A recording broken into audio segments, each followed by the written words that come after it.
I hid my son's second concussion restriction because the coach paying our rent needed him on the field.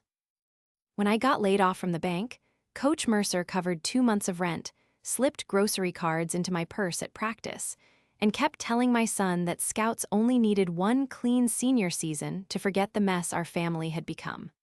By October, that promise felt less like hope and more like the structure holding our walls up.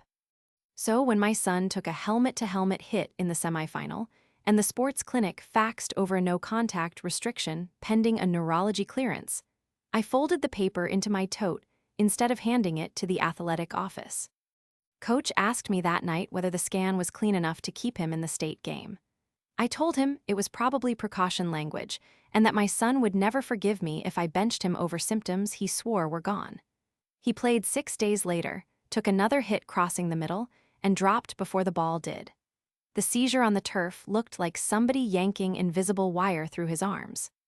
He lost the scholarship, then the semester, and now he keeps a notebook because his short-term memory shreds itself by dinner.